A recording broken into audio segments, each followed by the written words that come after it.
오늘부터 우리가 함께 통독하게 되실 에베소서는 총 6장으로 구성되어 있습니다. 바울이 로마에서 재판을 기다리는 2년 동안 쓴 편지를 옥중서신이라고 합니다. 이에 포함되는 서신들인 에베소서, 빌립보서, 골로새서, 빌레몬서를 순서대로 통독합니다. 특별히 오늘 함께 통독하게 되실 에베소서 1장에서 3장의 내용은 이러합니다. 일찍이 바울은 에베소서에서 2년 정도를 머물며 집중적으로 제자들을 양육했기에 에베소 교회에 대한 남다른 애착을 가지고 있었습니다. 바울은 비록 자신은 지금 로마에서 자유롭지 못한 상태에 놓여 있지만 에베소 교회에 편지를 보내어 교회가 무엇인지 자세히 가르쳐주고 싶었습니다. 일생을 바쳐 교회를 위해 헌신했던 바울이 에베소서에서 교회에 대한 정의를 내리고 있습니다. 기독교와 유대교를 비교해보면 유대교에는 내세울 만한 자랑이 많은데 교회에는 오로지 예수님밖에 없습니다. 그러나 바울은 궁극적으로 교회는 예수님 한 분만으로 충분하다고 말합니다. 예수 그리스도가 교회의 참 자랑이기 때문입니다. 또한 믿는 자들의 구원과 관련하여 천지를 창조하시기 전에 우리 하나님의 예비하심이 있었다는 놀라운 선언을 합니다. 그가 지금까지 걸어온 발자취를 더듬어 보니 그 모든 여정 가운데 하나님의 섭리가 있었으며 하나님의 손길을 더듬어 올라가다 보니 그 시작은 결국 창세전이었다는 것입니다. 우리를 구원하신 하나님의 사랑은 결코 우연히 발생한 사건도 아니었고 순간적인 발상에서 나온 것도 아니었습니다. 그것은 이미 태초부터 우리를 향하신 하나님의 거룩하고 놀라운 예정 속에서 이루어진 것입니다. 바울은 이 하나님의 깊은 섭리, 곧 성령의 역사하심을 찬양하며 교회를 정의합니다. 이러한 내용들을 기억하셔서 통독에 도움이 되시기를 바랍니다. 에베소서 1장. 하나님의 뜻으로 그리스도 예수의 사도가 된 나 바울이 에베소에 사는 그리스도 예수를 믿는 성도들에게 이 편지를 씁니다. 우리 아버지 하나님과 주 예수 그리스도께서 내려주시는 은혜와 평화가 여러분에게 있기를 빕니다. 우리 주 예수 그리스도의 아버지이신 하나님을 찬양합시다. 하나님께서는 그리스도 안에서 하늘에 속한 온갖 신령한 복을 우리에게 주셨습니다. 하나님은 세상 창조 전에 그리스도 안에서 우리를 택하시고 사랑해 주셔서 하나님 앞에서 거룩하고 흠이 없는 사람이 되게 하셨습니다. 하나님은 하나님의 기뻐하시는 뜻을 따라 예수 그리스도를 통하여 우리를 하나님의 자녀로 삼으시기로 예정하신 것입니다. 그래서 하나님이 하나님의 사랑하시는 아들 안에서 우리에게 거저 주신 하나님의 영광스러운 은혜를 찬미하게 하셨습니다. 우리는 이 아들 안에서 하나님의 풍성한 은혜를 따라 그의 피로 구속, 곧 죄 용서를 받게 되었습니다. 하나님은 우리에게 모든 지혜와 총명을 넘치게 주셔서 그리스도 안에서 미리 세우신 하나님이 기뻐하시는 뜻을 따라 하나님의 신비한 뜻을 우리에게 알려주셨습니다. 하나님의 계획은 때가 차면 하늘과 땅에 있는 모든 것을 그리스도 안에서 그분을 머리로 하여 통일시키는 것입니다. 하나님은 그리스도 안에서 우리를 상속자로 삼으셨습니다. 이것은 모든 것을 자기의 원하시는 뜻대로 행하시는 분의 계획에 따라 미리 정해진 일입니다. 그것은 그리스도께 맨 먼저 소망을 둔 우리로 하여금 하나님의 영광을 찬미하는 사람이 되게 하시려는 것이었습니다. 여러분도 그리스도 안에서 진리의 말씀, 곧 여러분을 구원하는 복음을 듣고서 그리스도를 믿었으므로 약속하신 성령의 날인을 받았습니다. 이 성령은 하나님의 소유인 우리가 완전히 구원받을 때까지 우리의 상속의 담보이시며 우리로 하여금 하나님의 영광을 찬미하게 하십니다. 그러므로 나도 주 예수에 대한 여러분의 믿음과 모든 성도를 향한 사랑을 듣고서 여러분을 두고 끊임없이 감사를 드리고 있으며 내 기도 중에 여러분을 기억합니다.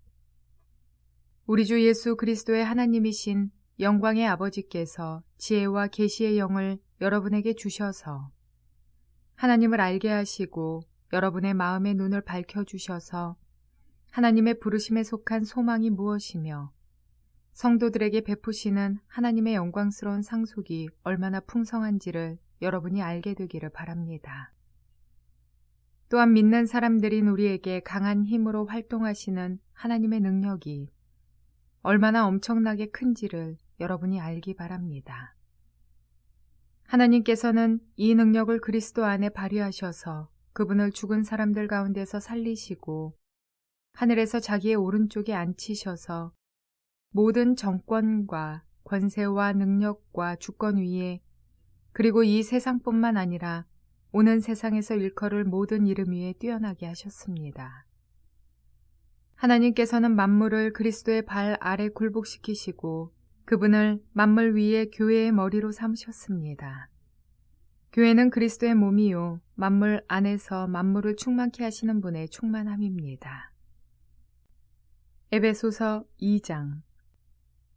여러분도 전에는 허물과 죄로 죽었던 사람들입니다. 그때의 여러분은 허물과 죄 가운데서 이 세상의 풍조를 따라 살고 공중의 권세를 잡은 통치자, 곧 지금 불순종의 자식들 가운데서 작용하는 영을 따라 살았습니다. 우리도 모두 전에는 그들 가운데서 육신의 정욕대로 살고 육신과 마음이 원하는 대로 행했으며 나머지 사람들과 마찬가지로 날 때부터 진노의 자식이었습니다. 그러나 하나님은 자비가 넘치는 분이셔서 우리를 사랑하신 그 크신 사랑으로 말미암아 범죄로 죽은 우리를 그리스도와 함께 살려주셨습니다. 여러분은 은혜로 구원을 얻었습니다. 하나님께서 그리스도 예수 안에서 우리를 그분과 함께 살리시고 하늘에 함께 앉게 하셨습니다. 그것은 하나님께서 그리스도 예수 안에서 우리에게 자비로 베풀어 주신 그 은혜가 얼마나 풍성한지를 장차 올 모든 세대에게 드러내 보이시기 위함입니다. 여러분은 믿음을 통하여 은혜로 구원을 얻었습니다. 이것은 여러분에게서 난 것이 아니요 하나님의 선물입니다. 행위에서 난 것이 아닙니다. 그러므로 아무도 자랑할 수 없습니다. 우리는 하나님의 작품입니다. 선한 일을 하게 하시려고 하나님께서 그리스도 예수 안에서 우리를 만드셨습니다.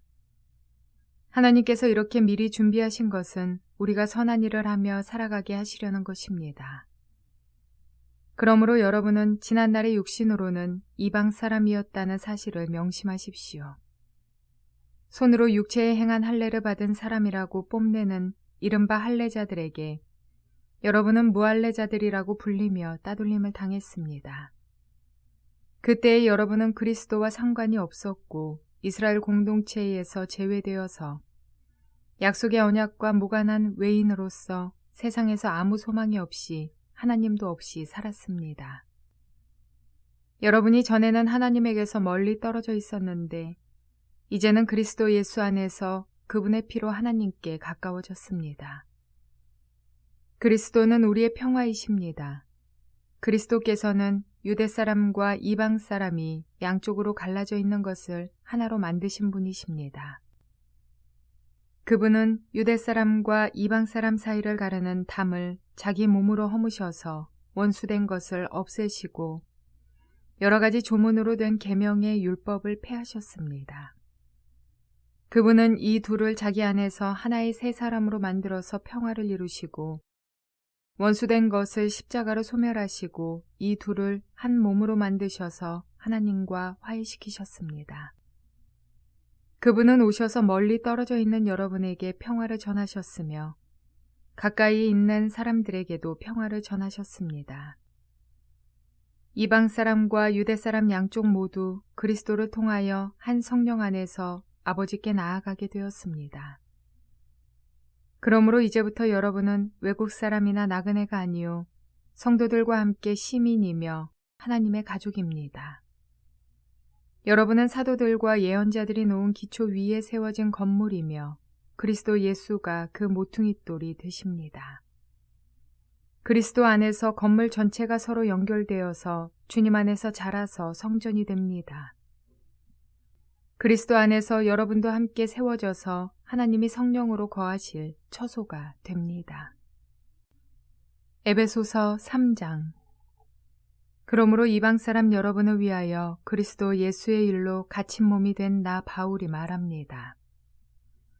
하나님께서 여러분을 위하여 일하도록 나에게 이 직분을 은혜로 주셨다는 것을 여러분은 이미 들었을 줄 압니다. 하나님께서는 나에게 그 비밀을 계시로 알려주셨습니다. 그것은 내가 이미 간략하게 적은 바와 같습니다. 여러분이 그것을 읽어보면 내가 그리스도의 비밀을 어떻게 이해하고 있는지를 알게 될 것입니다. 지나간 다른 세대에서는 하나님께서 그 비밀을 사람의 아들들에게 알려주지 아니하셨는데 지금은 그분의 거룩한 사도들과 예언자들에게 성령으로 계시하여 주셨습니다. 그 비밀의 내용인즉 이방 사람들이 복음을 통하여 그리스도 예수 안에서 유대 사람들과 공동 상속자가 되고 함께 한 몸이 되고 약속을 함께 가지는 자가 되는 것입니다. 나는 이 복음을 섬기는 일꾼이 되었습니다. 내가 이렇게 된 것은 하나님께서 그분의 능력이 작용하는 대로 나에게 주신 그분의 은혜의 선물을 따른 것입니다. 하나님께서 모든 성도 가운데서 지극히 작은 자보다 더 작은 나에게 이 은혜를 주셔서 그리스도의 헤아릴 수 없는 부요함을 이방 사람들에게 전하게 하시고 만물을 창조하신 하나님 안에 영원 전부터 감추어져 있는 비밀의 계획이 무엇인지를 모두에게 밝히게 하셨습니다. 그것은 이제 교회를 통하여 하늘에 있는 통치자들과 권세자들에게 하나님의 갖가지 지혜를 알리시려는 것입니다. 이 일은 하나님께서 우리 주 그리스도 예수 안에서 성취하신 영원한 뜻을 따른 것입니다. 우리는 그리스도를 믿음으로써 그분 안에서 확신을 가지고 담대하게 하나님께 나아갑니다. 그러므로 여러분을 위하여 당하는 나의 환난을 보고서 여러분이 낙심하는 일이 없기를 바랍니다. 내가 당하는 환난은 여러분에게는 영광이 됩니다.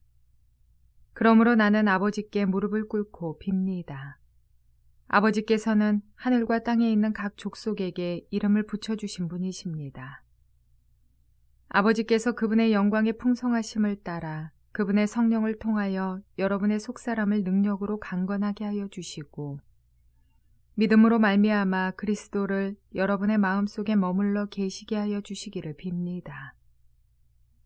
여러분이 사랑 속에 뿌리를 받고 털을 잡아서 모든 성도와 함께 여러분이 그리스도의 사랑의 너비와 길이와 높이와 깊이가 어떠한지를 깨달을 수 있게 되고 지식을 초월하는 그리스도의 사랑을 알게 되기를 빕니다. 그리하여 하나님의 온갖 충만하심으로 여러분이 충만해지기를 바랍니다. 우리 가운데서 일하시는 능력을 따라 우리가 구하거나 생각하는 것 이상으로 더욱 넘치게 주실 수 있는 분에게 교회 안에서와 그리스도 예수 안에서 영광이 대대로 영원 무궁하도록 있기를 빕니다. 아멘.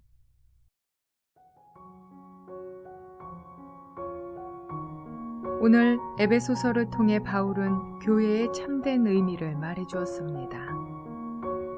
우리가 교회의 일원으로 단단히 결속되어야 하는 이유가 무엇일까요? 분명한 목적은 하나님의 거하실 처소가 되기 위함이라고 오늘 사도 바울은 말하고 있습니다. 즉, 성도들의 연합과 일치의 최종 목표는 하나님이 거하실 처소가 되는 것입니다. 그러기 위해서는 가장 우선적으로 갖추어야 할 요소가 거룩일 것입니다.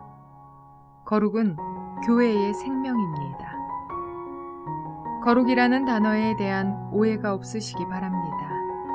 단정한 옷을 입고 조신하게 행동하며 성경책을 가슴에 들고 다니는 모습, 물론 이것도 거룩의 일종이지만 거룩의 본래 뜻은 구별되다라는 의미입니다. 세상과는 구별되어야 하고 죄인들 속에서 빛의 자녀로서 구별되어야 하는 것입니다. 죄인의 몸으로 교회를 나와 성령님의 능력으로 회개하며 거룩해 하신 곳이 바로 교회입니다. 그런데 지금 오늘 교회 안에서의 우리의 모임과 화합이 우리 예수님이 좌정하실 수 있을 만큼 그렇게 거룩하고 깨끗할까요? 온유하고 겸손하신 우리 예수님도 예루살렘 성전을 더럽히는 잡상인들에 대해서는 채찍을 드시고 상을 뒤엎으시면서까지 깨끗이 정화하셨습니다. 이러한 마음의 결단과 각오가 없이는 우리의 교회는 하나님이 거하실 처소가 될 수 없습니다. 그러므로 우리는 비록 죄인으로 교회에 왔다 할지라도 교회에 들어온 이상 죄의 청산을 위해 다시는 죄 가운데 거하지 말아야 합니다. 내가 거룩해질 때 교회 공동체도 거룩해지고 그때에야 비로소 교회는 하나님의 거하실 처소로서 합당하기 때문입니다. 창세전부터 세밀하게 보호하셨던 하나님의 손길, 그 하나님께서 오늘도 모든 성도와 교회들을 은혜로 지키십니다. 모든 만물 가운데 충만하신 하나님, 그 하나님께서 오늘도 창세전부터 준비하신 사랑으로 그 자녀들과 교회를 돌보고 계십니다. 이 사실을 꼭 기억하시며 오늘도 주님과 동행하시며 주님의 은혜 가운데 거룩한 삶을 살아내는 저와 여러분 모두가 되시기를 주님의 이름으로 축원을 드립니다.